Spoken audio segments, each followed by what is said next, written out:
Enggak, lu jangan berpikir ini dulu, enggak kan kok gini, lu orang cuman jalan bareng aja," gitu.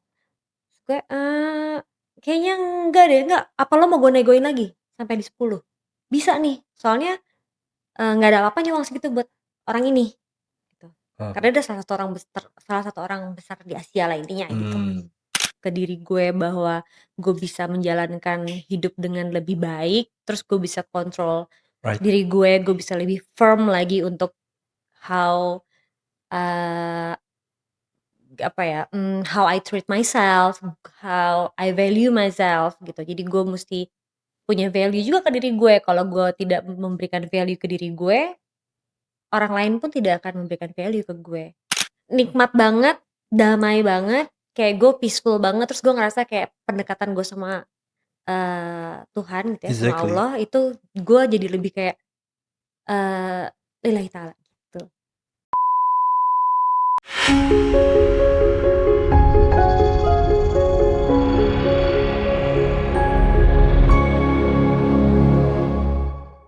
Hey everyone. Nah, kalau kalian nih nemuin podcast ini, berarti kalian adalah salah satu orang yang beruntung. Kenapa?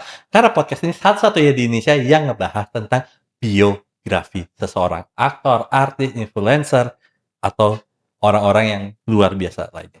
Langsung aja kita ngobrol sama teman perjalanan spiritual kita yang dia seorang penyanyi juga, dia seorang berkuda juga nih, dia atlet, sempat mau dia berkuda juga, dan dia penyanyi juga. Wah, dia kayak banyak nih karya-karyanya dia yang luar biasa. Siapa lagi kalau bukan Mariska Yuita. Yeay, gue tepuk tangan sendiri nih. Iya, boleh.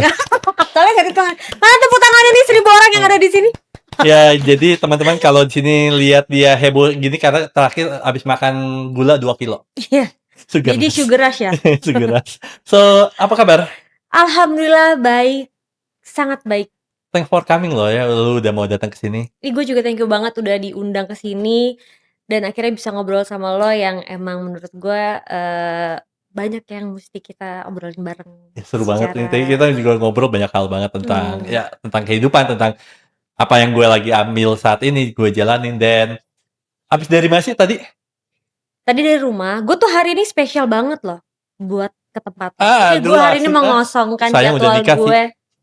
Gue hari ini sengaja mengosongkan jadwal gue tuh Thank you bener-bener banget. buat di sini doang. Jadi kayak gue Thank mikir, you. "Oh nih," gue udah feeling nih kayaknya nggak bisa sejam, bisa 2 jam. Ah udah deh gue kosongin pokoknya di tanggal 1 ini buat Nah, lo.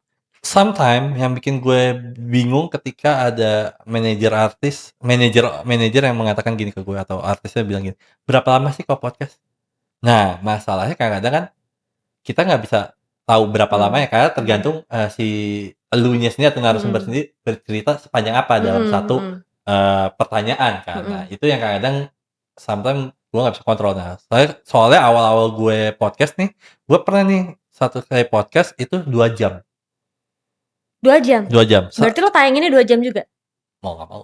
Awal-awal iya, tapi sempet Oh, akhirnya kita buat part-partan. Nah, mmm, tapi mulai audiensnya udah mulai enak, mhm, mulai oke, baru kita mulai balik ke awal ke full. Nah, mmm, ada yang lucunya, ada beberapa orang yang kadang-kadang satu pertanyaan itu jawabnya itu bisa 20 menit, 30 menit. mmm. Lo bayangin nggak seberapa serunya itu Tapi lo fun meringankan hidup nggak? gue, Lo guys. fun nggak dengan itu? Hah? Fun iya secara Mhm, personal, karena kan mhm. ngurangin, jamnya sebagai host untuk bertanya kan, enaknya itu kan. Tapi nggak fun-nya Jadi adalah ada beneficial-nya juga ya gitu ya, kan dari tapi elonya? nggak fun-nya ada ketika kadang-kadang ada orang yang kadang-kadang ngomongnya udah terlalu liar, terlalu lebar. Ngerti gak sih? Yang belum Jadi ditanya kemana A, mana lu udah jawab A mhm, gitu. mhm. Nah, itu yang kadang-kadang ya cukup menantang sih buat gue. Dan so, terakhir gue baru lihat di IG lu ya kalau nggak salah. Mmm, Lu habis jalan-jalan healing ke alam. mhm. Iya, itu gue, abis, gue mandi di sungai, di Hmm. Sentul, itu nikmat banget rasanya ya. Jadi, eee, gue memang kemarin sempet ada healing therapy, Hmm. terus di sesi terakhir healing terapi gue itu, hari terakhir itu gue mandi di sungai Heeh. dan gue bener-bener terlentang, terus habis itu, gue merasakan semua arus yang ada tuh, itu ngebersihin semua yang ada apapun yang ada yang negatif di badan gue gitu, itu ngebersihin semua, terus habis itu sampai gue ngerasain, air yang tadinya dingin, itu bisa jadi kayak anget di badan gue, sampai gue bisa ngerasain kayak ada electricity yang tiba-tiba kayak dekat kaki gue gitu. Jadi gue tuh kayak Iya. yang, eee, nikmat banget, damai banget, kayak gue peaceful banget, terus gue ngerasa kayak pendekatan gue sama, Tuhan gitu ya, sama Exactly. Allah itu gue jadi lebih kayak, eee, lillahi ta'ala gitu. Jadi perjalanan healing gue tuh kemarin, eee, dunia tetap dunia yang harus kita pikirin, kita lewatin, kita jalanin, tapi nggak harus selalu di situ. Jadi kayak lo berserah dan lo kayak abis itu lo let go, lo surrender, udah let God do the rest gitu. Berapa hari di sana? Atau 1 hari atau gimana? 3 hari, Oh, 3 tapi hari? gue pulang pergi 3 hari, Oh, jadi ada 1 hari itu ada pelajaran yang emang dikasih, ilmu gimana caranya gue bisa mengkontrol diri gue, gimana caranya gue bisa melepas inner child gue gitu dan segala macam lah. Hari keduanya juga ada juga gimana caranya gue musti memanifestasi dan memvisualkan apa yang gue yakini akan terjadi di kemudian hari untuk diri gue. Ada juga ya yang terakhir ya itu, gue musti intinya sih sebenarnya, eee, gimana caranya kita musti melepaskan dulu bagasi-bagasi yang selama kita kecil right, dari kita bener. lahir sampai dengan sekarang itu musti lepas dulu semuanya. Jadi ibaratnya detox dulu nih badan kita nih, karena ternyata alam bawah sadar kita tuh banyak nyimpan hal-hal yang sebenarnya kita nggak accept gitu, tapi itu harus dikeluarin. Mmm. Baru juga keluar udah Pak, udah agak berat ya obrolannya. Apa yang lo dapet dari healing itu atau dari alam itu sendiri? Ya yang gue dapet rasa, damai, rasa gue percaya akan diri gue, believe ke diri gue bahwa gue bisa menjalankan hidup dengan lebih baik, terus gue bisa kontrol Right. diri gue bisa lebih firm lagi untuk how, eee, apa ya, how I treat myself, how I value myself gitu. Jadi gue musti punya value juga ke diri gue, kalau gue tidak memberikan value ke diri gue, orang lain pun tidak akan memberikan value ke gue. Kayak energi, attract energi aja gitu. Iya ya, terkadang zaman sekarang kan banyak yang sukses. Mmm, Banyak yang pokoknya kita lihat lah banyak sukses, banyak yang punya karya dan sebagainya, tapi yang paling sulit atau yang paling sedikit orang punya adalah akhirnya zaman sekarang itu ada value. mmm, Karena value itu kayaknya sesuatu hal yang, mahal mhm, dan kayaknya dibilang sulit untuk mendapatkan enggak juga, mhm, tapi juga nggak mudah untuk dapetin mhm, juga gitu kan. iya, bener bener banget. Gue pernah ada di titik yang gue merasa sangat tidak, gue merasa sangat disrespectful, gue merasa gue tidak keberadaan gue tidak, terlihat. Gue pernah merasakan hal-hal yang pokoknya sebegitunya lah gitu, sampai akhirnya gue kemarin sempet healing itu ya karena gue udah ngerasa banyak tumpukan-tumpukan nih kayak heavy banget nih, hidup gue nih, adalah masalah ini, adalah inilah, apalagi di-entertain ya, di-entertain kan nggak gampang juga buat kita survive di-entertain dengan Right, mental yang bener, harus kuat gitu. ya, Jadi bukan cuma di-entertain doang, tapi di masalah kehidupan pribadi pun juga kan pasti kita juga punya masalah gitu kan. iya, Jadi kayak gue lebih kayak ngerasa apa namanya, dengan segala semua yang ada, yang lagi gue alamin itu, ya gue musti, keluar nih gitu. Gue musti keluar nih dari box yang gue nggak suka gitu. Ya dengan healing itu akhirnya gue menemukan gimana caranya gue punya value ke diri gue oh dan segala macam gitu. oh. Tapi tadi gue menarik banget tuh pas, lu bilang, eee, inner child yang bagasi-bagasi dan so today I want to get to know you better. Yes? Lu terlahir dan dibesarkan di rumah yang setiap pagi dengerin musik mulu. Yes. Kayaknya sehari tanpa musik itu kayak nggak bisa ya, Mhm. gitu. Dan masa kecilnya lu sendiri seperti apa ya?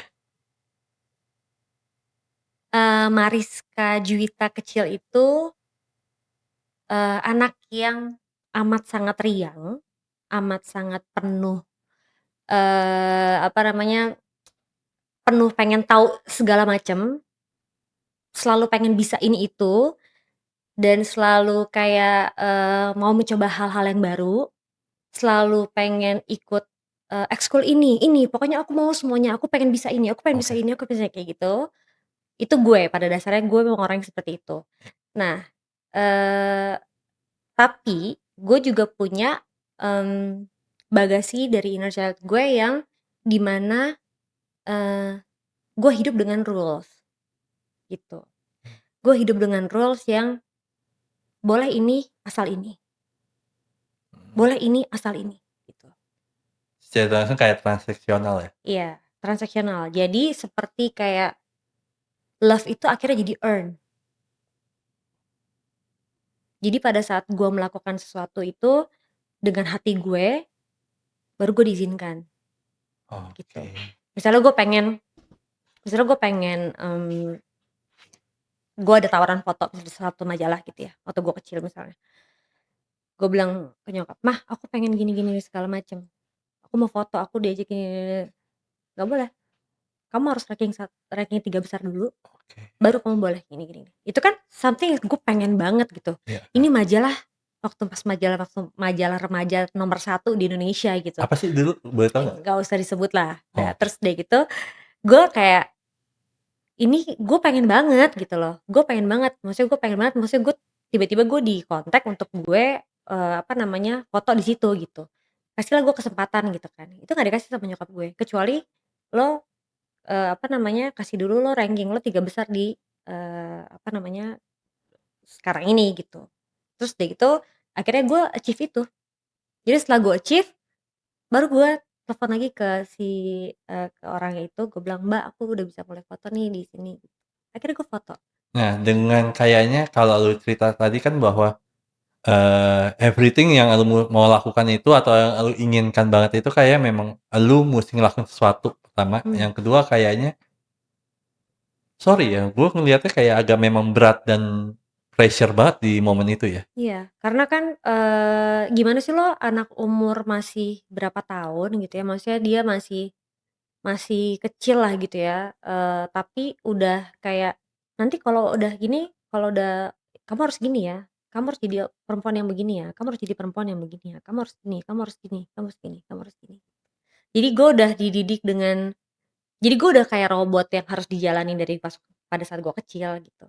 Yang itu membentuk gue, sampai di gue Dan lu akhirnya kemarin. tumbuh besar menjadi anak yang setia. Mulai bertumbuh remaja itu menjadi anak yang setia ya dengan rules seperti itu kayak dan kalau gue lihat dari omongan lu itu, kayak itu memang masih berat banget sampai sekarang lu ingat-ingat juga ya? Berat berat lah, itu beratnya itu karena kan bayangin aja berarti berpuluh-puluh tahun gue, eee, menggendong bagasi itu dari gue kecil, dari gue ibarat kata itu satu hal yang tadi soal majalah itu pas gue waktu SMP, tapi pas waktu gue SD pun juga ada gitu. Kayak Mhm. misalnya gue tuh, gue bisa yang nyokap atau bokap gue misalnya nggak tahu kalau tiba-tiba gue ikut lomba, dance yang dulu Prambors kan ada lomba dance ya, lomba dance gede tuh, namanya Prokamu, terus gue ikut di situ, gue datang sendiri ke sana, gue, Oh. apa namanya, yang tadinya, "Oh ini nggak bisa nih masih kecil nih, terlalu kecil umurnya gini gini gini." Terus, "Tapi lihat aku dulu dong dance," gitu, akhirnya gue bisa.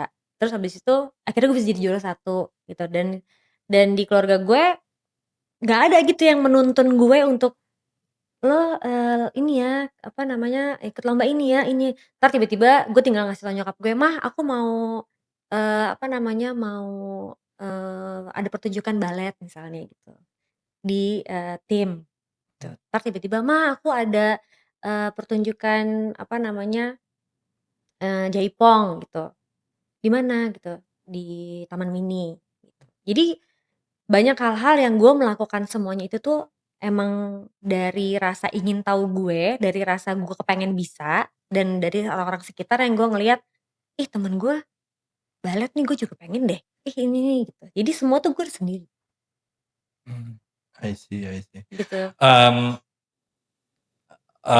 tapi lu pernah nggak sih akhirnya kan lu kan sempet bilang bahwa kayak, kalau dulu masih kecil lu itu kayak misalnya lu mau A, mau B itu lu musti nunjukin nilai bagus dulu, musti nunjukin sesuatu lah, lu intinya kayak lu musti ngasih sesuatu dulu lah. Iya, Nah, heeh. tapi pernah nggak akhirnya satu kejadian yang akhirnya kayak lu gagal ngasih sesuatu dan akhirnya lu nggak dapet apa yang lu mau? Kalau pas masa gue, kegagalan itu mungkin lebih ke kekecewaan ke keluarga sih, Mmm, gitu. Jadi pada gue pernah melakukan satu kegagalan dalam rumah tangga, ini baru gue buka di sini loh. oke. Jadi gue pernah gagal dalam satu rumah tangga, dan itu emang gue nikah muda banget karena memang waktu itu ya, pengen aja gitu kita berdua nikah muda. Terus habis itu, ternyata di keluarga bokap gue itu, eee, strict banget gitulah. Intinya jangan sampai gue tuh jadi pemecah Mmm, dari line di keluarga gue tidak pernah ada perceraian, gitu. Nah disitulah titik kegagalan gue yang pernah gue rasain, oh gue gagal banget nih untuk, membahagiakan orang tua gue, yang sampai mereka tuh, dan gue selalu karena mereka gini, karena mereka ngedidik gue juga dari kecil tuh gue, orang yang agak gue akhirnya terbentuk jadi orang yang sangat berprinsip. Jadi gue melakukan, keputusan-keputusan gue itu, gue tanpa minta pertimbangan mereka. mmm, Jadi gue dateng, gue kasih, "Mah, nih aku mau sidang." "Sidang apa?" Gue bilang, "Sidang cerai." "Hah?" Nyokap gue nangis langsung, apa segala, gue nggak nangis. Gue bilang, "Ini kehidupan gue," gitu. Jadi, dan ini jalan yang gue pilih, dan ini udah fix, nggak bisa diganggu gugat, gitu. Ya tapi kan, apa namanya, harusnya kamu tuh ada pembicaraan dulu sama keluarga, apa segala macam gini gini gini, enggak. Karena kalau gue ada pembicaraan sama keluarga, even atau sama teman atau sama siapa pun, itu bisa nanti iya, jadi, I bikin know, gue jadi berubah lagi gitu, gue iya, nggak mau gitu. Karena gue udah tahu kalau gue tetap ngejalanin, gue udah tahu akan terjadi seperti apa-apa lagi misalnya gitu. Jadi gue, ini adalah keputusan gue dan hidup gue, ya take it or leave it, udah ini gue maunya gini. right, Nah itu yang bikin akhirnya mereka jadi kecewa banget gitu. bener, Gue pernah melakukan hal yang membuat orang tua gue sekecewa itu, sampai gue pernah yang, pokoknya nyokap gue sampai bilang sama nyokap gini, "Mah, kalau Mama nangis terus, itu yang bikin gue sedih." Gue bilang gitu, "Itu yang bikin aku sedih. Tapi kalau misalnya Mama gak nangis, Mama happy buat aku, Mama doain aku, itu akan bikin aku happy, maksudnya bikin aku akan jadi lega gitu, karena maksudnya life must go on gitu." iya, Dan kalau nyokap gue cuman, "Mama takut kamu trauma," gitu, terus gue bilang, "No, gue nggak akan trauma," gitu, maksudnya aku nggak akan nggak, jauhin pikiran kalau aku akan trauma sama, sama pernikahan atau apa segala macam, enggak gitu. Karena memang gue udah tahu apa yang harus gue lakuin gitu, itu mmm, sih. Jadi emang part yang, dan itu umur gue masih muda ya, gue masih di umur 20, kecil mmm. gitu, pernikahannya juga cuma sebentar. Jadi kayak Boleh tahu nikah umur berapa ya? gue nikah umur 22 apa 23 gue lupa. Terus Iya, umur 25, 25 apa 26 terus gue divorce. Cuma nikah 3 tahun. mmm, iya, Jadi itulah part kegagalan yang pernah gue kasih ke orang tua gue dan ke keluarga besar gue mungkin ya, karena kan ada eyang gue dan yang lain-lain segala macam. Tapi gue sebelum melakukan itu, gue ada konsultasi juga sama eyang gue gitu, almarhum eyang gue, which is yang dia itu adalah, role model gue lah, si almarhum eyang gue ini. Mmm, dan dia bilang sama gue, jadi gue ngobrol, gue ngajak dia ke PIM, jalan, terus gue bilang, "Eyang, aku udah nggak bisa nih, gini gini gini nih." Terus gue kasih tahu reason-nya, gini gini gini segala macam. Terus dia nanya, "Kamu nggak mau kasih kesempatan? Kamu nggak mau ini?" "Enggak, ini udah keputusan aku, ini udah gini gini." Terus dia cuma bilang, "Wow, ternyata kamu yang paling keras di antara semua keluarga kita," kata dia gitu. "Kamu keras sekali kamu ya," kayak yang almarhum kayak gue ngomong kayak gitu. Terus gue bilang, "Iya karena memang itu udah keputusan bulat aku," gitu, gue bilang ke dia. Ya udah terus akhirnya, eee, tapi terus sayang gue cuma bilang, "Oke, tapi sekali lo," intinya gini, "sekali lo udah ngomong udah udahan, lo jangan apa, jilat maju ludah lo mundur, lagi," mmm, heeh, gitu. Jadi maksudnya kalau lo udah gitu. Lo akan kita ambil lagi ke keluarga kita, habis itu lo udah ya, jangan pernah ada lo balik lagi sama orang itu gitu. mhm, Ya udah terus akhirnya, ya udah gitu. Jadi memang gue ngalamin banyak banget hal yang, eee apa, sendiri sendiri gue untuk memutuskan semuanya, sendiri gue untuk, apa namanya, ngelewatinnya gitu. Gue bukan yang gue nggak ada masalah gue cerita ke, orang tua gue atau ke itu, enggak. Gue paling cerita cuman ke sahabat-sahabat terdekat gue aja gitu. Terus gue solving problem sendiri, terus habis itu gue ngerasain proses gak enaknya, proses kebentur-benturnya, proses hancur leburnya gitu kan. Tadi kan mikirnya kan kayak, "Oh paling cuman berapa bulan udah beres," terus nggak tahu ya bertahun-tahun, itu ternyata masih jadi bagasi gue gitu. Ternyata gue masih masih ada trauma lah, masih ada ini segala macam gitu-gitu. Dan itu gue harus lewatin sendiri. I see, I see, I see. Karena gue dididik dari kecil gue harus jadi strong woman, tuh. Lu anak Masnya berapa bersaudara sih? Gue bertiga, tapi gue paling kecil. Tapi gue kok jadi penasaran banget ya.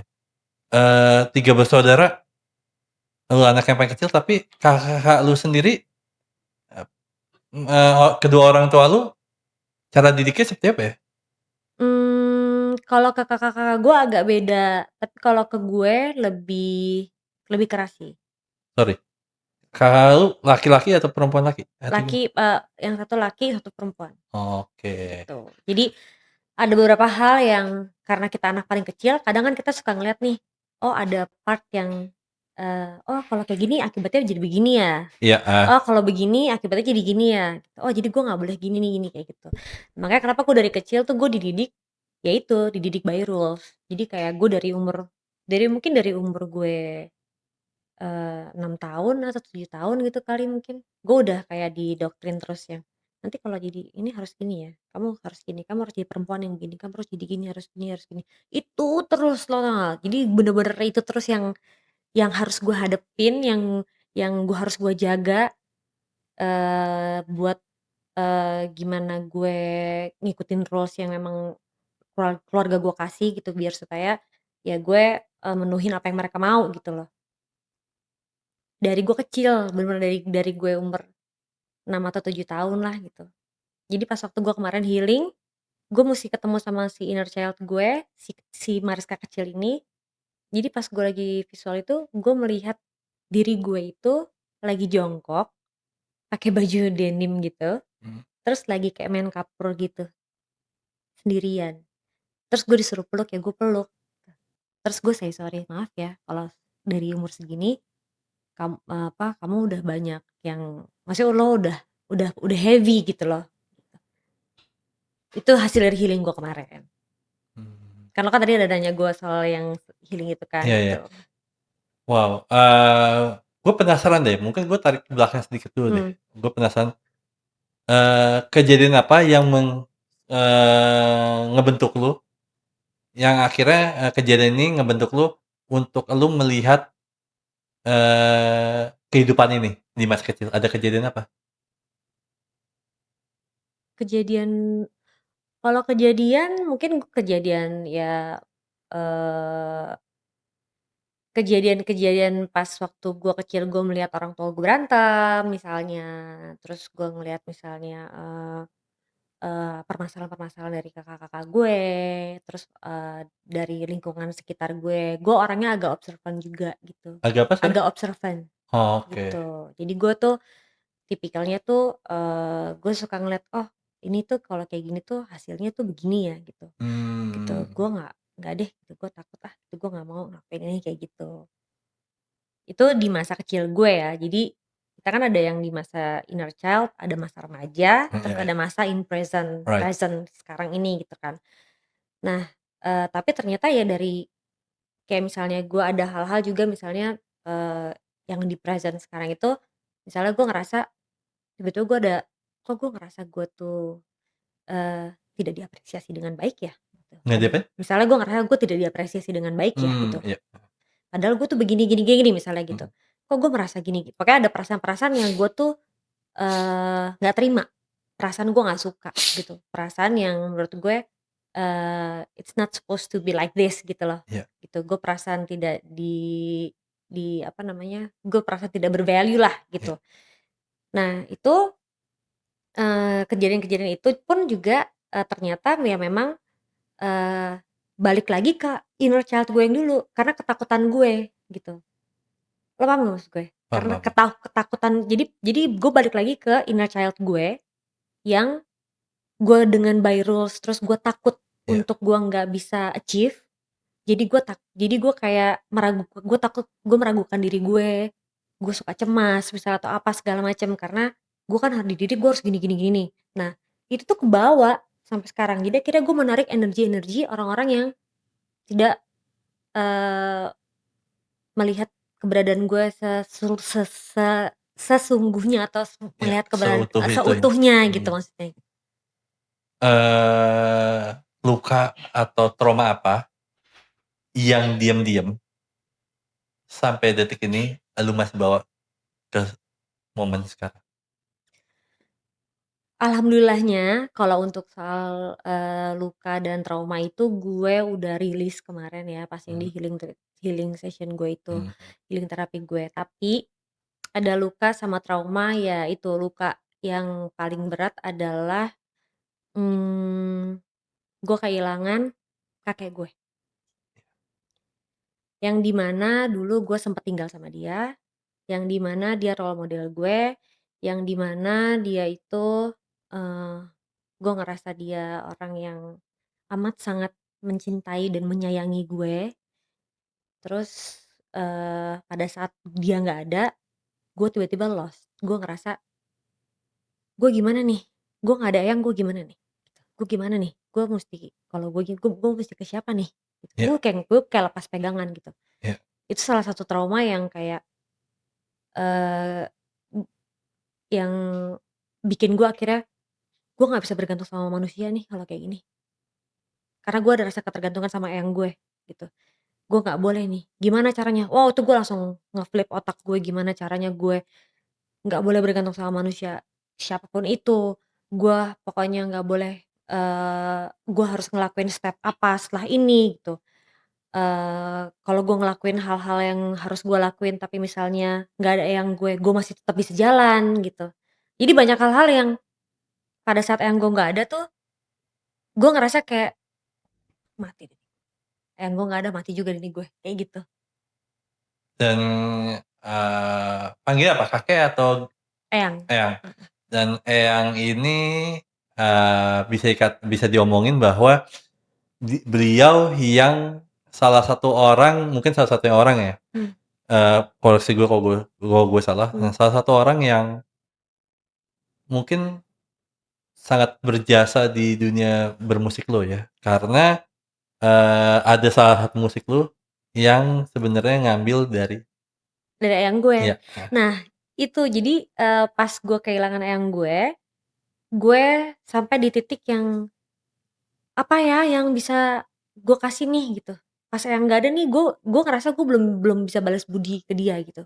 Apa ya yang bisa gue kasih buat eyang gue, pada saat dia nih dia udah nggak ada nih gitu. Akhirnya gue dalam waktu, pas 100 hariannya dia, gue langsung niat pokoknya pas 100 hariannya Eyang, gue bikinin lagu buat dia, gitu. Awalnya tuh gue cuman bener-bener emang pengen bikin lagu buat dia aja, dan gue bikin lagu itu buat kalau gue lagi kangen sama dia, dan gue bikin lagu itu buat keluarga gue, ini dedicated to Eyang loh. Jadi gue ngambil fotonya dia pas waktu, beliau baru meninggal 1 mingguan, nah gue ngambil fotonya dia, gue liatin, gue tulis apa aja yang pernah dia lakuin ke gue, rasanya gue tuh apa, semuanya gue tulis di situ. Gue tulis habis itu, bikinlah lagu buat dia, terus gue ceritanya mau surprise nih ke keluarga gue gitu kan, pas 100 harian terus gue bilang, "Aku bikin lagu buat Eyang." "Oh gitu, tante-tante gue, nyokap pas segala macam, "Ya mau dengerin dong tapi jangan sedih-sedih ya lagunya," gitu. Karena memang gue juga nggak mau terbawa terlalu sedih gitu, jadi gue pengen mengingat dia sebagai orang yang, tidak akan pernah terlupakan sampai gue mati pun gue nggak pernah lupain dia gitu loh, apa yang udah dia lakuin ke gue gitu. Dan pada saat gue lagi mau kangen, gue bisa dengerin lagu itu gitu. Dan gue pengen share itu ke keluarga gitu kan. Nah pas didengerin lagunya nggak taunya, happy mereka semua, "Oh ya nih enak nih lagunya nih," gitu. Maksudnya bukan bukan jadi happy sad song gitu loh. Jadi, instrumennya itu instrumen yang happy tapi, mhm, instrumen yang chill tapi liriknya ya dalem iya iya. gitu. Gue mau nanya, mau ngasih pertanyaan gitu ya, tapi gue minta lu take your time. Mmm, Maksudnya, dari tadi kan kalau setiap gue tanya kan cepet jawabnya dan gue Mhm nggak butuh lu saat ini cepet jawab gitu, maksudnya, mhm. take your time aja. Lu lebih yang tipikal orang yang merem itu lebih bisa merasakan atau yang melek juga masih bisa gampang juga merasakan? Kalau merem lebih bisa merasakan. Boleh merem. Eee, kalau misalkan kita ngomongin time travel ataupun saat detik ini Mhm. elu tiba-tiba bisa ketemu almarhum eyang lu dan elu peluk dia, kira-kira hal apa sih yang elu pengen banget elu ungkapin tapi mungkin elu belum pernah ngungkapin atau elu tidak mempunyai kesempatan di saat itu untuk ngungkapin perasaan itu ke eyang lu?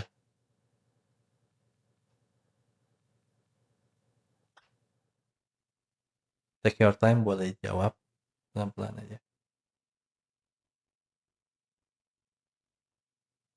Aku udah baik-baik aja ya. Itu Wah, satu kata yang mencerminkan atau satu kata yang menjelaskan keseluruhan dari yang beliau tahu mungkin ya selama ini. Betapa beratnya, betapa heavy-nya, betapa, eee, banyak hal lah intinya yang beliau pasti tahu gitu walaupun beliau udah di sana gitu ya. Tapi barusan gue ngerasa, eee, gue udah bisa bilang, "Aku udah baik-baik aja, Eyang." wow, so good. Ada nggak sih kata-kata atau omongan yang lu pengen banget denger dari mulut eyang lu untuk lu? Kalau misalnya lu bisa denger, omongan itu saat ini. Eee, tenang, karena ada Allah di dalam hati yang selalu nemenin kamu dan kita semua di sini juga ngejagain kamu dan jalanin hidup yang balance dan banyak belief buat diri sendiri. Wow, gue penasaran deh, hubungan lu sama eyang itu seperti apa ya? Atau enggak, sosok eyang itu di mata lu itu seperti apa ya? Wah, dia tuh, mmm, Kayaknya soalnya kalau gue lihat, kalau denger dari cerita lu, elu bisa bertahan hidup, elu bisa kuat di saat itu ya, dengan segala, struggle yang lu alamin di keluarga dan sebagainya, mungkin di kerjaan dan sebagainya, Kak. Tapi yang bisa menguatkan, yang bikin elu tetap ngerasa kayak, "Oke, hari ini hidup gue lagi buruk, lagi nggak baik-baik aja, tapi gue yakin hidup gue besok akan lebih baik daripada hari ini." Statement-statement itu atau pemikiran itu kayaknya juga muncul ketika ada sosok eyang ya dalam hidup lo? iya. Ya gue sih nggak memungkiri bahwa gue masih bisa bertahan hidup, yang dengan kehidupan yang baik gitu ya, itu pengaruh besarnya dari eyang gue. Sorry? Pengaruh besarnya dari eyang gue, Mmm, 70% mungkin ya, gitu. Jadi, eee, apa ya, gue kalau mendeskripsikan almarhum eyang gue tuh unconditional love yang gue nggak harus earn something untuk, eee, gue mau apa gitu. Tapi dia lebih kayak, "Kamu jadi perempuan harus gini ya, kamu gini ya, kamu harus punya pendirian yang begini ya, kamu harus cantik luar dan dalam." Perempuan itu emang harus cantik, tapi perempuan juga harus cantik di dalamnya juga, yang kayak iya. gitu-gitu. Pokoknya bener-bener yang, apa namanya, bener-bener yang kayak, kamu mesti punya harga diri yang benar karena laki-laki itu begini. Jadi pengetahuannya dia yang dia tuh kasih ke gue tuh, sebagai pegangan dan guidance gue di kehidupan gue gitu. Yang bikin gue tuh orang yang banyak berprinsip dan segala macem gitu, apalagi di dunia entertain ya, kayak di salah satu contoh lah, salah satu contoh simpel. yang sampai sekarang masih gue lakuin gitu. Di dunia entertain itu kan banyak lah yang misalnya kayak, ya banyak yang, coba-coba gitu, banyak yang Anu ya, gue heeh, ya ngerti lo maksud paham lo, lah yang kayak heeh gitu-gitu ya heeh. kan, atau misalnya banyak yang kurang kurang baik lah, tapi banyak yang baik juga, tapi Iya ada iya juga iya, pihak luar gue yang ngerti ngerti. ada juga Nggak usah pihak perlu nyapu, ya gue ada juga ngerti maksud lo ini. ada juga pihak luar yang misalnya berusaha untuk nggak baik ke gue gitu loh, dalam Heeh. hal yang lain lah gitu ya. Tapi gue tuh udah kayak punya prinsip dan patokan dan boundary sendiri yang emang, "No, you cannot buy me," gitu. Lu tuh nggak bisa beli gue berapa pun nilainya tuh nggak bisa gitu. Itu karena, gue punya prinsip maksudnya gue punya pemikiran yang bener itu begini gitu. Mmm. Tapi kalau gue mau melakukan hal yang gue kalau mau melakukan hal yang gue kalau mau melakukan hal yang seperti aneh-aneh atau apa segala macam gitu yang menguntungkan gue dengan amat sangat gitu tuh udah wow deh wadidaw gitu udah kayak gitu gitu banget. Cuman karena didikan eyang gue ngerasa, ih gila gue alhamdulillah banget loh, gue dari kecil gue dididik sama eyang gue tuh kayak begitu. Right. Coba kalau misalnya enggak, wah gue jebol sih gue di sih gue, udah nggak tahu deh gue. Dan yang bisa bikin lu waras di saat itu ya, gue nggak tahu kalau saat ini apa, tapi kalau di saat itu yang bikin lu tetap waras, terjaga Mhm, kewarasannya, kesadarannya, kayaknya almarhum Eyang ya? iya. Jadi maksudnya memang memang kayak udah ada baja di sini gue, yang misalnya kayak misalnya gini, "Mariska, ada tawaran ini nih, Mmm. tapi lo bisa dapat lebih dengan wah," gitu kan, Iya, wow, misalnya gitu. Ini nggak make sense nih gitu, permintaan gue nggak segitu kok. Misalnya ngomongin rate misalnya gitu, "Rate gue segini buat gue nyanyi apa segala macam, kenapa lo bisa kasih gue lebih? Dengan yang misalnya 1000 kali lipat lebih daripada itu, kenapa?" Gitu. "Nggak ada, gue nggak gue ambil," gitu. "Enggak, tapi kan gini gini gini gini, lo masa lo mau ngambil, lo sini aja begini, sini aja gini." Enggak." Itu udah ngeblok, ngerti nggak sih lo? Itu udah blocking-an gitu loh. Jadi kayak iya iya, udah gue tahu. kayak kayak apa sih, kayak udah mendarah daging gitu. Di guenya pun udah jadi mendarah daging gitu. Jadi makanya kalau misalnya gue ngelihat, ada orang-orang yang tapi gue maksudnya gue juga ada kalau gue ngeliat ada orang-orang yang melakukan itu pun gue nggak Ya nggak nggak apa-apa nggak nggak juga apa-apa gitu, juga itu kan gitu. elu Iya, gitu kan, itu kan iya. mereka dan gue juga banyak juga gue punya berteman juga dengan orang yang seperti itu Mhm. juga, tapi gue nggak masalah. Tapi kalau untuk diri gue, yang gue ngerasa sampai detik ini, itu yang jadi darah daging gue yang turun dari eyang gue yang dari kecil tuh dia udah ajarin gue, itu part itu gitu loh. Part gimana gue ngeset boundaries sama siapapun gitu, maksudnya mau lo punya jabatan setinggi apapun di negeri ini dan di dunia ini misalnya gitu ya. Tapi kalau misalnya emang itu hal yang bisa meracuni gue dan itu hal yang nggak baik untuk tidak memberikan value ke diri gue, itu nggak ada gitu, nggak bisa gue ambil gitu. Gue juga nggak tahu kenapa, bingung gue. Iya iya, paham paham. Karena banyak banget orang yang kayak, "Ih, kok lo nggak ambil sih?" Gitu, "Gila ya," gitu, "lu tuh sama jangan nolak rezeki tau nggak, misalnya kalau gini gini gini gini," gitu kan. Terus gue kayak, kayak gue ya gue paham sih sama rezeki itu pasti bisa datang dari mana aja gitu. Terus lo tau nggak sih maksudnya dengan lo begini tuh kebutuhan yang kayak gini gini gini tuh udah bisa terselesaikan apa segala macam, oh misalnya kayak gitu Iya, gitu ya. heeh. Iya sih gue tahu gitu, cuman gimana dong gitu. Emang nggak bisa gerak aja nih badan gue tuh kayak kayak kaku gitu loh, lo paham nggak sih? Iya, paham paham paham.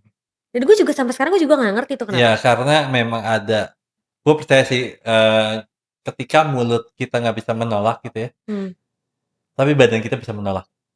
iya. Ngerti nggak Mas, you Mhm know what mhm I mean mhm ya mhm maksudnya? Nah, mhm. gue ngerasa itu yang lu rasakan juga gitu. Mmm, Jadi, walaupun mungkin, di kepala lu, di mulut tuh masih mikir kayak, terima nggak ya, ini nggak ya, mhm tapi mhm. ada di bagian tubuh lu, di dalam diri lu kayak, "Wah stop, gue Mhm nolak," gitu. mhm. Walaupun nggak kadang-kadang kita nggak bisa ngucapinnya gitu dan Mhm mhm. kayak gue ngelihat lu kondisinya seperti itu ya? Iya iya iya iya, itu part yang itu sih. Gue boleh nggak sih sedikit cerita Nggak apa-apa, soal it's okay. yang itu, Dis? Ah? Yang gue nggak perlu sebut, cuma maksudnya gue ada tawaran minta nyari Nggak apa-apa sekian nggak apa-apa, tapi asalnya nggak gini ya, sorry gue potong mhm dikit ya, lu mau nyebut nama boleh, nggak boleh gitu. Karena buat gue pribadi, kalau buat gue pribadi is fine gitu maksudnya. Tapi kalau lu nggak mau nyebut nama, ya nggak apa-apa juga, monggo aja, bebas. Jadi Gitu. gue pernah ditawarin. Iya, gue nggak akan sebut. Pokoknya gue cuma gini. Gue pernah punya. Kenapa jangan khawatir?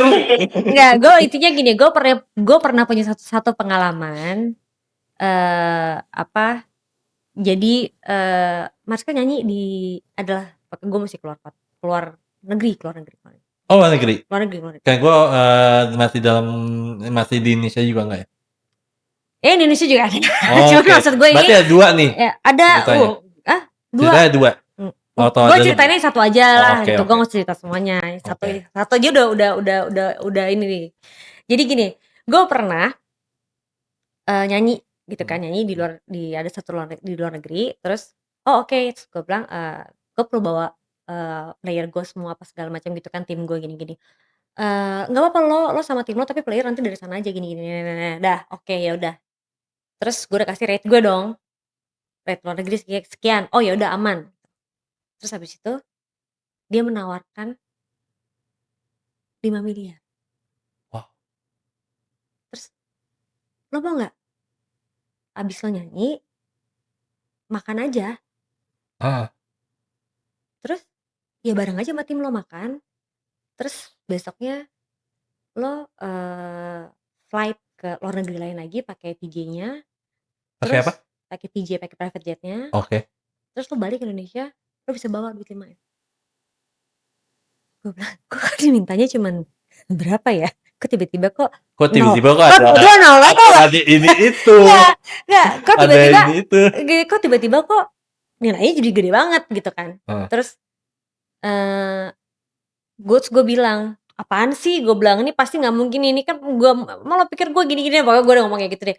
Nggak, lo jangan berpikir ini dulu. Nggak kan kok gini, lo orang cuman jalan bareng aja gitu. Gue kayaknya enggak deh. Enggak, apa lo mau gue negoin lagi sampai di 10? Bisa nih, soalnya nggak ada apa-apanya uang segitu buat orang ini gitu. Karena dia salah satu orang besar di Asia lah intinya gitu. Jadi duit segitu nggak ada apa-apanya gitu. Gue mikir langsung kepikiran gue tuh langsung yang gila lo apa namanya, gue langsung ngerasa kayak lo jangan underestimate gue sampai kayak gitulah, mentang-mentang gue penyanyi baru gitu kan. Gue apa namanya, ya intinya di situ gue malah ngerasa kayak kok lo berpikir gue bisa untuk begitu sih gitu. Itu sih yang bikin gue semakin lagi nge-set boundaries gue gitu. Sama orang-orang di luar sana. Gila loh. Iya, maksudnya ya sebenarnya ini kalau dibilang gila ya gila, dibilang enggak juga, karena di dunia entertainment ngerti maksudnya you timing ya. Tapi maksudnya gini loh, untungnya lu masih punya sisi kemanusiaannya gitu. Kalau udah nggak sisi kemanusiaan kan ya zaman saat ini juga mungkin ya. Mungkin maybe berapa tahun kemarin atau tahun ini lu pernah ngalamin juga mungkin ya. Tapi maksudnya gue terkadang karena mungkin orang ngelihatnya bahwa oh Indonesia ini lagi nggak baik-baik aja nih. Ngerti nggak Mas gue? Dan kayak semua orang butuh duit nih. Ya udah gue ngelakuin itu deh, ngelakuin sesuatu hal-hal yang kayak gue memakai duit gue dengan sesuatu hal yang tidak bijak, bahkan duit ini bahkan bisa membuat Tuhan marah, istilahnya dalam tanda petik gitu ya. Nah, akhirnya dia pakai untuk hal itu dan ketemu orang-orang yang gue percaya ya bahwa ada orang-orang tertentu, contohnya kayak lu yang memang disenangi Tuhan, disayangi Tuhan, sehingga lu diberikan kesadaran untuk kayak, no, gue nggak mau. Dan itu nggak gampang loh sebenarnya. Maksudnya, ya ngerti nggak Mas gue? Nggak gampang karena kan nggak semua momen lu bisa mendapatkan segede itu. Nggak semua kesempatan nggak ini juga. Tapi kan juga kita juga itu mikir cuma 2 hari sebagai manusia kita gitu, maksudnya moral kita gimana gitu kan. Dan itu cuma 2 hari lo bayangin gak sih? Jadi kayak gue nyanyi cuma 1 lagu lo bayangin. Mending kalau biasanya kan kalau nyanyi kan biasanya kita 40 menit lah durasi. Ini Heeh. enggak, ini untuk satu ajang besar, gue nyanyi 1 lagu, habis itu tiba-tiba dari situ makan malam bareng, besoknya berangkat ke luar negeri, ada salah satulah gitu, berangkat pakai PJ-nya, habis itu balik ke Indonesia, terus udah gue ngantongin aja gitu, dengan kantong kresek yang ada, dengan nilai sebesar itu. Gila ya, Itu menurut gue kayak sakit sih. menurut gue kayak kalau orang sih pasti banyak yang mungkin ya kalau yang banyak yang mah pasti itu nggak apa-apa Ya, iya, juga gitu. iya, Gue juga maksudnya itu masih gini, gue itu itu kan pilihannya mereka pilihan, loh, iya itu kan juga pilihan maksudnya nggak bisa nyalahin juga kan gitu. itu kan pilihan. Mungkin juga Bayar listrik mahal soalnya. cuman, eee, ya itu balik lagi, karena gue dididik keras dari kecil dengan rules-rules yang ada, terus udah gitu eyang gue almarhum beliau Exactly. tuh menerapkan ke gue sebagai perempuan tuh harus bagaimana bagaimana bagaimana dan semuanya akhirnya tuh itu udah jadi kayak di udah kayak jadi darah gue tuh kalau udah Iya, iya, iya, dicoreng iya, tuh iya. keluarnya tuh Iya, udah iya. kayak harga diri nomor satu nih kayak gitu mungkin gitu kali ya, tuh. Wow. Tapi lu sempet tadi, baru tadi ini lu ngomongin tentang karir lu dan sebagainya, tapi gue penasaran deh, lu itu kan sebelum jadi musik itu kan banyak hal yang lu coba ya? Maksudnya dari Mhm aktor, dari, influencer, mhm mhm. dari berkuda juga gitu, abis itu apalagi gue lupa. Berkuda, Muay Thai. Heeh. Oh kalau olahraga? Enggak, maksudnya, Apa tuh? pekerjaan yang Oh sempet ambil kan oh gue dulu seperti pernah aktor, gue pernah gue maksudnya influencer juga pernah ya? gue kerja kantor juga pernah. Gue Oke. pernah kerja di oil and gas dulu, jadi, Heeh. CEO sekretari di salah satu ada salah satu dah, dah deh, jadi dah kan. Ada salah satu lah, ada Dia salah satu lah, tahu-tahu lucu tau gak sih ngeliat, dua orang lagi bercanda di depan. ada salah satu lah, apa namanya, oil and perusahaan minyak gitu kan, oil Heeh. and gas. Gue, gue pernah kerja di situ gitu, gue pernah kerja di situ terus, eee, gue pernah juga jadi gue tuh kayak, ya itu karena si didikan itu jadi gue punya experience yang banyak dengan kayak gue kerja di sini sebagai ini, terus gue kerja lagi gue pernah juga kayak di salah satu perusahaan saham, wakil kepala cabang yang kayak gitu, padahal itu umur gue masih kecil, umur gue masih di 20 berapa, 20 Mmm. gitu. Dulu gue kuliah gue sambil main saham gitu, gue sambil Tapi belajar mana yang lu saham paling gitu. cintain sih dari berkuda, aktor juga, terus sekarang jadi penyanyi juga, terus, jadi influencer juga gitu ya, Iya, modeling juga, sorry, modeling juga gue inget, modeling juga. Itu mana sih yang bener-bener yang elu cintai banget? nyanyi, Nyanyi? Mmm, nyanyi sama bikin lagu. mmm, Soalnya iya. kalau misalnya, ya itu di akting misalnya kan, gue kadang suka skip-skip juga kan soal skrip gitu kan, soal ingatan ya, suka kayak, aduh ini Ya tiba-tiba makin usia makin beda ya iya, ingatannya.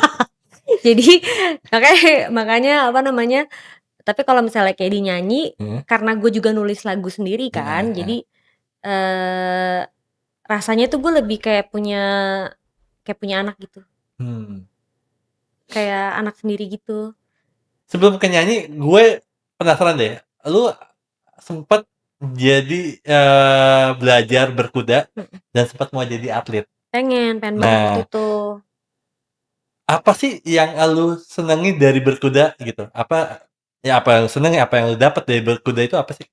Jadi kalau berkuda itu gue ngerasain jadi kan dulu gini, dulu kan, gue searching about mental health karena gue emang agak concern di mental health kan. Gue Oke. suka sama something yang berbau mental health lah gitu. Karena gue suka akhirnya gue cari tahu olahraga apa sih yang bagus buat mental health. Ternyata salah satunya berkuda itu ada Mhm, gitu, selain dari kita yoga dan segala macem gitu-gitu, ya ternyata kita, pada saat berkuda tuh kita punya bonding antara kita sama si kuda itu, iya. lewat feeling, lewat, chemistry gitu, sama si kuda ini. Terus pas kita berkuda itu kan dia alam ya, jadi ya lo kayak sambil berada di alam gitu, Mmm, I see, I see. dan bersama, makhluk hidup yang Dan dia dia lebih hewan yang sensitif banget. iya, gitu. Kan kalau sama anjing atau kucing kan nggak mungkin kita naikin ya. Patah Paling dong. yang ada kita bawa gitu kan. Ya, Apa sih lu aneh ya? kan nggak mungkin. Nggak mungkin. Kan nggak Lu aja mungkin ya nggak kan. kepikiran loh lu ngomong kayak gitu loh, sumpah demi Tuhan. Kan maksud Ini lah, aneh sumpah. Ada kepikiran ngomong nggak mungkin kita naikin, ya udah kan nggak mungkin, ngapain lu ngomongin juga, gue juga nggak kepikiran ya juga. makanya kan gue bilang akhirnya Gaya lu apa, kan gue jadi imajinasi berkuda naik gitu. kucing gitu kan. Ya kan nggak mungkin kita naikin kucing atau Iya. kita naikin anjing kan nggak mungkin Iya. gitu kan. Naikin Lu onta sakit aja tuh kalau susah, naikin. onta susah di sini adanya di mana gitu kan. Naikin badak nggak mungkin. Jadi kuda dengan dia punya sensitif yang juga tinggi, bondingnya sama kita ada, ya udah berkuda gitu. Nah terus waktu itu kuda itu kan ada dressage sama ada jumping. Oke. Nah kalau jumping itu saya takut patah-patah tulang ya Pak ya. Lompat ya? Iya yang Oke. lompat. Jadi gue ngambilnya dressage. Dressage itu tuh cantik lah, kuda cantik. Jadi dia bisa Oh, kayak joget, aduh, kayak kalau bisa di menari lah. Kuda itu bisa menari, terus kuda itu bisa. kalau di anjing itu apa ya? Kayak anjing show something gitu ya? Iya, tapi kalau Bener ya? iya ya, pokoknya itu show, tapi bukan yang agility, Iya, iya, iya, iya. bukan yang agility gitu.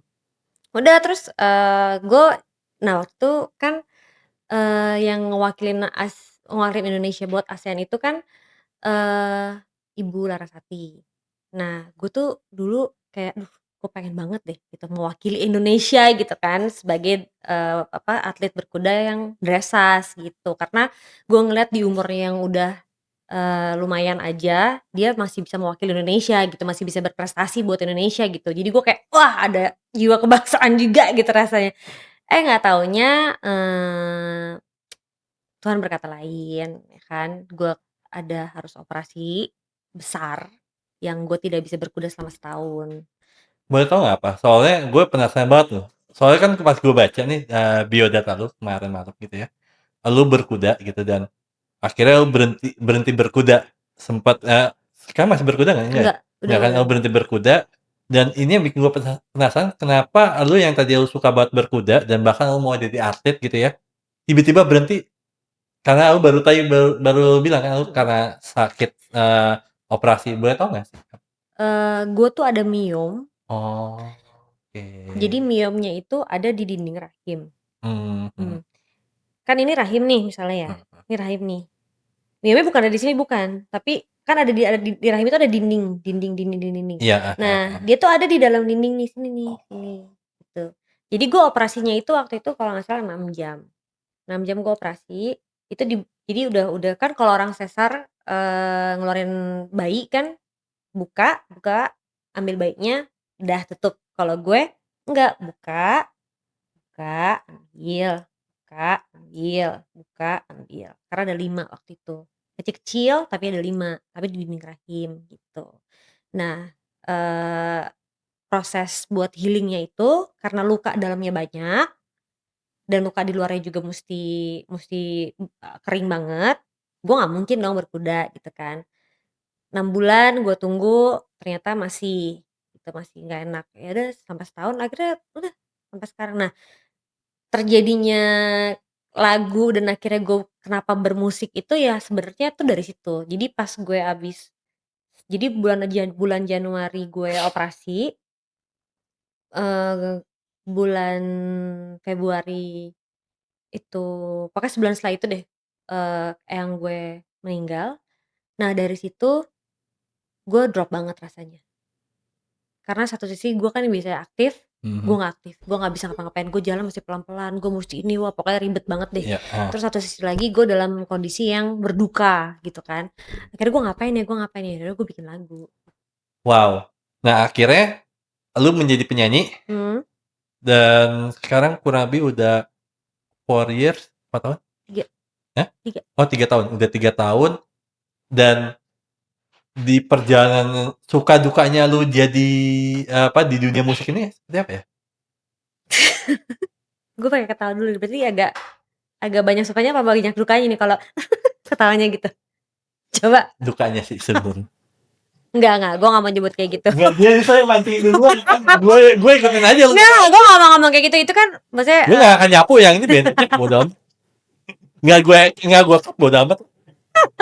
Nggak bercanda Enggak, bercanda banyak bercanda. banyak dibilang, sukanya banyak, dukanya juga Ya, tapi banyak. dukanya apa? Dukanya adalah, kadang kan kalau misalnya sama yang, kan kita kan anak baru ya kan, terus habis itu kan gue awal gue di label, tapi habis itu gue keluar dari label, terus gue berusaha untuk, indie dan gue ada di, dipegang sama Sadis, Oh, oke. gitu. Terus, jadi kan mungkin orang tuh ngelihatnya, "Oh ini masih anak baru, ini masih begini, masih gini gini gini," gitu. Buat yang pada senior atau segala macem lah gitu. Jadi, gue banyak ngerasa, dukanya adalah,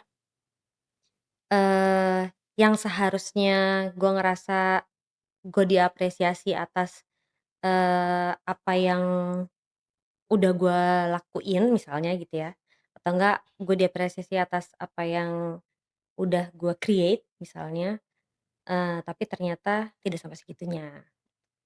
Terus, eee apalagi ya, mmm, dukanya lebih ke Sorry, sorry, gue takut salah dengar. Lu sempet bilang lu di nyanyi sempet kayak depresi gitu juga ya? gue sempet kayak ngerasa capek banget ya ternyata di industri ini, karena kan gue Mmm, baru kan. iya Jadi pas iya. gue masuk gue kaget gitu loh, gila ternyata Sama lagi gue juga ngerasain hal yang sama juga. Masuk iya, industri baru kayak, gue "Kok kaget gini ya kok gini heeh, pergaulannya kayak gitu. gini ya?" Gitu loh. Kalau gue bukan masalah pergaulan ya, kalau soal pergaulan, Iya iya iya, itu I know, maksudnya tahu. terserah, cuman Ya, kalau maksudnya untuk urusan kayak lo kebayang gak sih kita yang nyiptain lagu, kita yang nyanyi, kita yang harus mempromosikan juga lagu kita, iya kita harus jadi konten kreator juga iya, untuk lagu kita, mhm mhm. terus udah gitu, kita udah ngelakuin semuanya, tapi, hasil yang kita dapat dari stream itu tidak sebanding dengan perjuangan dan segala hal yang udah kita keluarkan. Itu sih Iya menurut gue ya, iya iya. gitu. Jadi makanya mungkin kenapa kayak Gue bisa relate banget di sih luar negeri itu, siapa yang udah nggak di salah satu itu lagi, label ya? Taylor Swift ya, apa Rihanna ya? Lupa ya. Adalah pokoknya. Jadi maksudnya kadang tuh kayak, "Wah gila ternyata segini." Tapi ya makanya, kan kalau kita lihat dari streams kan memang nggak terlalu gua nggak terlalu berharap banget, tapi kan untuk buat lagu untuk bisa disukai banyak orang kan itu kan depend on Iya, para pendengar heeh gitu kan. heeh. Ya jadi nggak ada rumusnya untuk bisa bikin lagu itu enak atau enggak, ya udah pokoknya kita create aja gitu. Jadi gua kalau misalnya kayak gua ngerasa, "Kok gue udah bikin lagu gini, gue udah dengerin ke teman-teman, ke semua orang pada bilang enak kok, tapi kok ternyata streams gue kok kayaknya nggak naik ya, kok ini ya," misalnya kayak gitu. Itu ada tuh rasa-rasa kayak gitu. Jadi mental-mental yang, Si high mental hope breakdown. heeh, jadi misalnya kayak di awal kan pasti orang semua high hope gitu kan, misalnya dia udah mengeluarkan semuanya lah, pelurunya udah dikeluarin semuanya, terus tapi ternyata hasilnya tidak sesuai sama yang, kita harapkan gitu. Iya, tapi nggak bisa putus sampai di situ aja gitu. Tetap harus create lagi karena kalau enggak yang Pasti kemarin-kemarin mati gitu, hilang pasti begitu aja pasti. gitu. Makanya gue, insyaallah bulan depan gue mau rilis single lagi gitu. Wow, Jadi gue pikir, udahlah gue kemarin promosiin dong sini dong. oh iya nanti ya, tunggu ya bulan Boleh Agustus, awal Agustus. boleh tahu dulu nggak, lagu ini tentang apa? Mmm, lagunya itu tentang beda agama. Mmm, Jadi gue tuh sering banget gini, awalnya gini, gue tuh sering banget kalau gue lagi di interview, di radio mau di mana, "Kak bikin dong lagu tentang beda agama." Kadang suka pada curhat kan, "Aku tuh nih sama pacarku beda agama nih, bikin lagu lah tentang beda agama gini gini," segala macam. Gue nggak pernah buat itu sama sekali. dan kenapa orang-orang Sampai akhirnya curhatnya banyakan ke situ ya, ke arah situ mulu ya, tentang beda agama kan lu ya? iya, What happened? nggak tahu pokoknya intinya mereka, "Kak bikin dong lagu tentang beda agama," karena gue belum pernah bikin lagu tentang beda agama gitu kan. Sampai tiba-tiba saudara gue sendiri yang sudah 20 tahun berpacaran, beda agama dan nggak ada ujungnya. Akhirnya dia nekat untuk, "Udah aja deh," gitu. Gua nekatnya gua udahin aja gitu. Gua bikin lagu langsung. Jadi gua bikin Oh. lagu tuh bener-bener sampai gua tanya sama dia, "Sekarang perasaan lo kayak gimana?"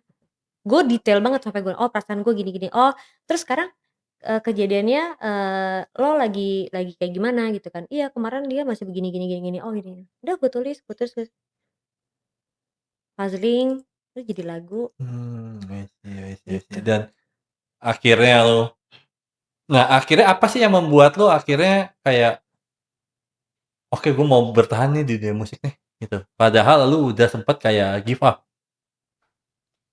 Yang bikin gue bertahan, eee, karena gue ngerasa happiness gue ternyata di musik gitu. Mhm. Jadi mau gue, off dulu misalnya berapa lama gitu, misalnya taruhlah gue off dulu sebulan misalnya gitu. Itu gue kayak, "Aduh ini kok kayaknya gue nggak enak, kayaknya gue pengen bikin lagu deh, kayaknya gue gini gini." Jadi Mmm. emang udah passion-nya aja sih, karena gue dari kecil bangun tidur itu gue udah denger musik. Nyokap bokap gue tuh udah pasti dengerin Genesis lah, Iya. Level 42 lah, apalah segala macam gitu didengerin tuh. Jadi gue melek tuh kuping gue udah ada musik gitu. Dan gue bisa main gitar klasik itu dari gue kelas 4 SD Oh, wow. gitu. Terus dulu tuh di rumah gue tuh kan ada kakak gue kan, tempat kakak gue tuh jadi ada drum, ada gitar listrik, ada bass, ada apa, piano, ada keyboard gitu-gitu. Jadi, mmm, emang udah sekeluarga tuh emang semua suka musik gitu. Nyokap gue suka nyanyi, suaranya bagus gitu, dia yang ngajarin gue dari kecil, "Ayo belajar lagunya Whitney Houston, ayo belajar lagunya, Mmm. Wow. siapa maksudnya yang vokalnya tuh ini," gitu loh. Jadi, eee, tahan perutnya, diafragma, gini tuh ini. Jadi Mmm. gue dari kecil tuh diajarin sama nyokap gue kayak begitu, Bener-bener teknik gitu. banget ya dan sampai kalau gue sedikit, nge-recap dulu dari obrolan kita awal gitu ya, Mhm dari titik yang di mana lu juga punya pressure dalam, di keluarga gitu mhm ya, mhm cara pola didik nyokap, bokap, terus juga lu sempet kehilangan, mhm, apa namanya, sosok, sosok, apa, opa lu mhm gitu. Bener nggak sih opa mhm, manggilnya? Eyang, eyang sorry eyang, eyang lu, terus lu juga mencintai kuda, mencintai pengen jadi atlet, tapi malah lu ada hilang Mium gitu juga. ya. Nah, terus di musik juga lu tadi juga baru cerita bahwa kayak nggak gampang banget dan bahkan ngerasanya tersiksa abis gitu ya hidupnya gitu, rasa momen itu gitu ya. Nah, Mhm, gue penasaran deh, hubungan lu sama Tuhan sendiri seperti apa ya? hubungan gue sama Tuhan, eee,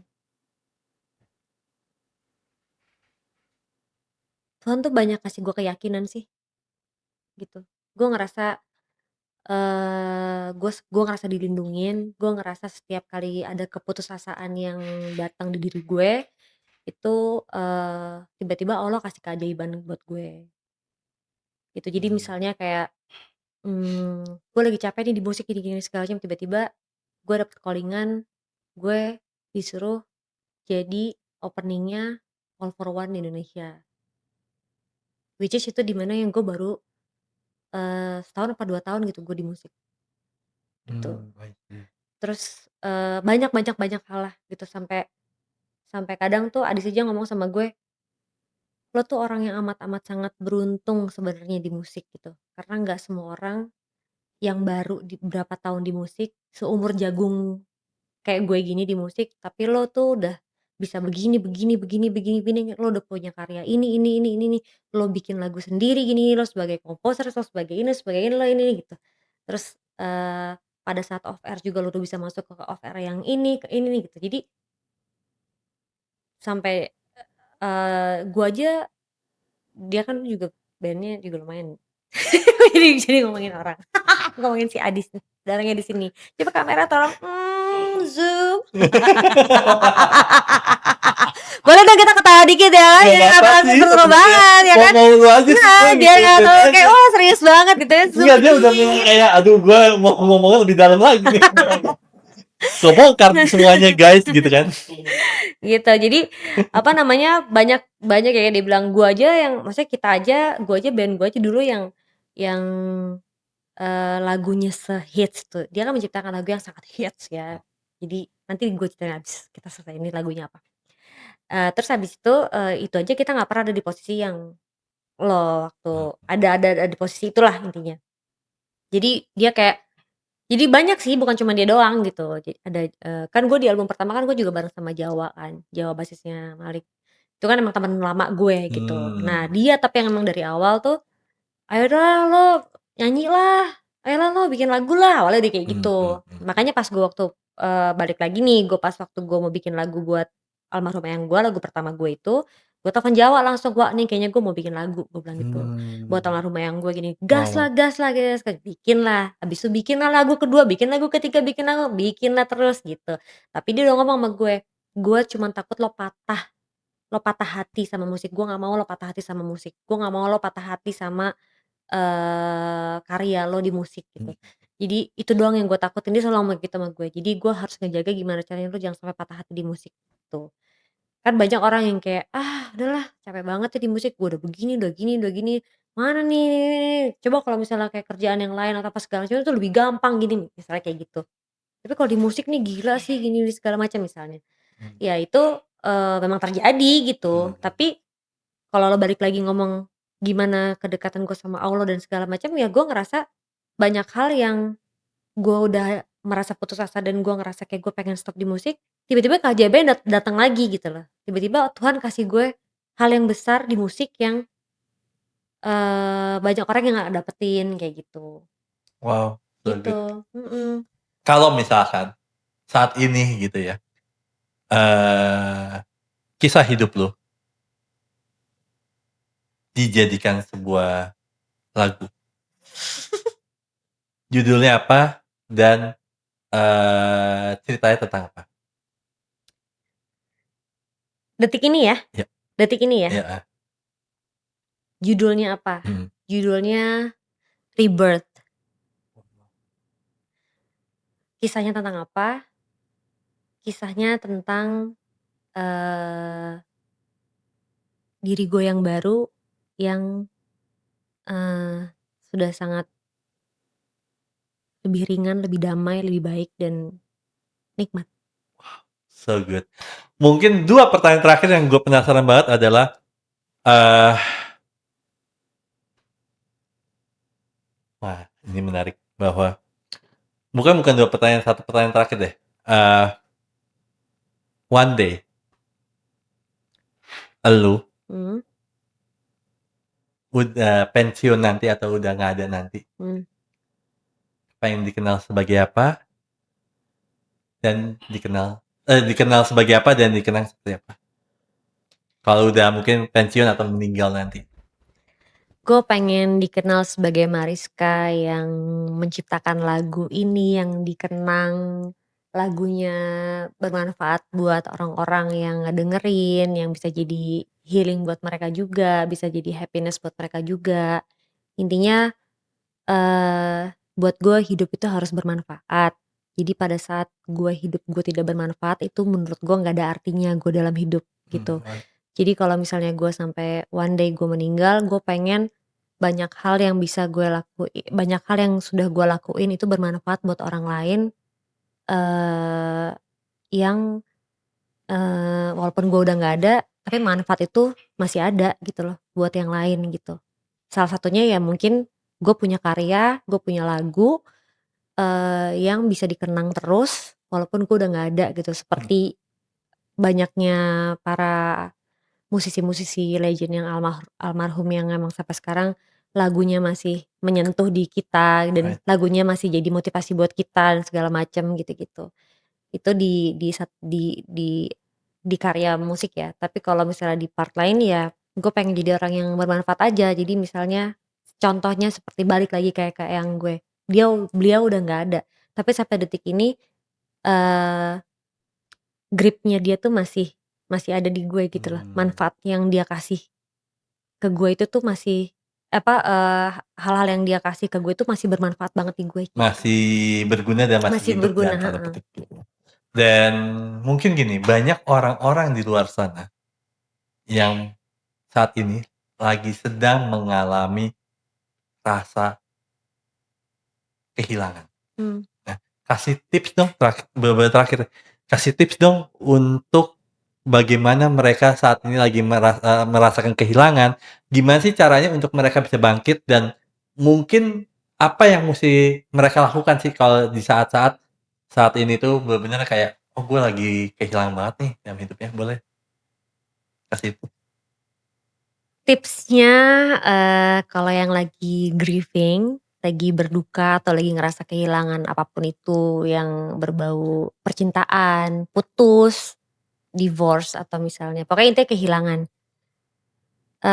rasain dulu aja, rasain semuanya memang harus dirasain gitu. Jadi memang nggak bisa nggak dirasain.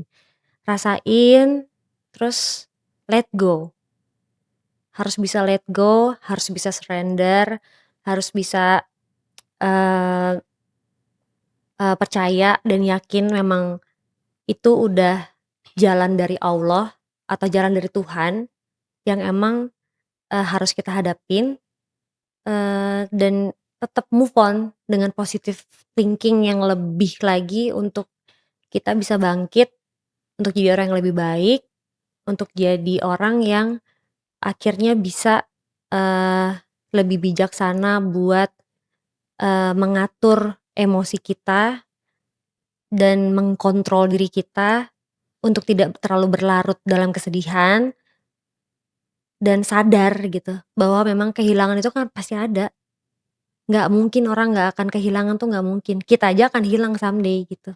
Jadi itu yang harus disadarin dulu sih menurut gue. oh, Tapi untuk apa namanya, untuk menghadapinya, ya perasaan itu jangan dipendem, perasaan itu musti dilepasin, lo mau nangis, lo mau teriak, lo mau apa, lepasin aja, karena memang itu rasanya gitu. Karena kalau lo pendem akhirnya itu jadi trauma yang nanti lo akan bawa sampai oke. seterusnya gitu.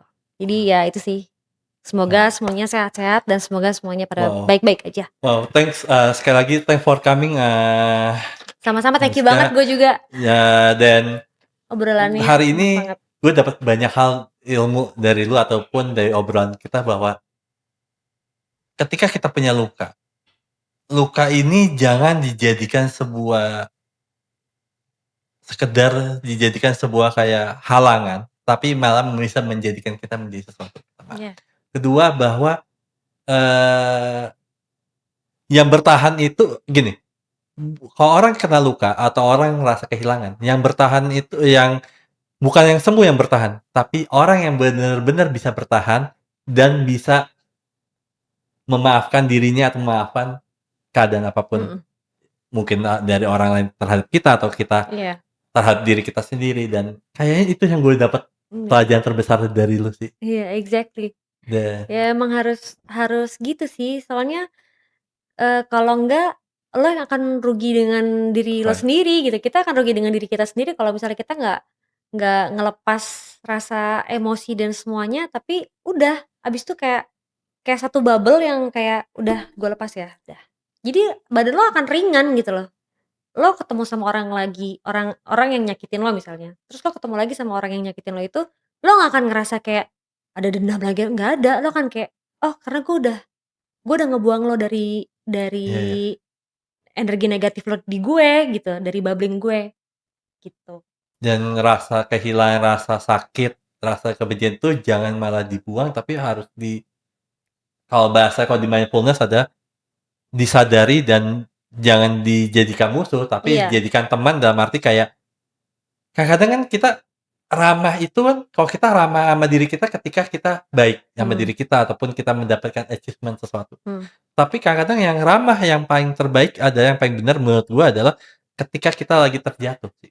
mmm. Dan menurut gue itu juga salah satu yang lu ajarkan ke gue hari ini dan sekali lagi thanks for coming. Sama-sama, thank you banget, gue senang banget juga bisa ada obrolan kayak gini, karena gue belum pernah ada podcast yang emang ngomongin tentang hal-hal yang Right. menurut gue ini hal yang motivated banget, hal yang ini podcast lo bagus banget, Thank you thank you. bener-bener bagus banget, apa namanya, menceritakan berbagai macam, eee, apa namanya, persoalan atau permasalahan dari ya setiap individu lah ya gitu, tapi lo kasih konklusi juga gitu kan dari situ tuh, harus apa sih gitu. Ya gue suka banget sama yang model-model motivasi-motivasi gini. So thank you. Dan teman-teman, inilah biografi Mariska Juwita. Sampai ketemu minggu depan. See you next time. Bye bye. Bye-bye.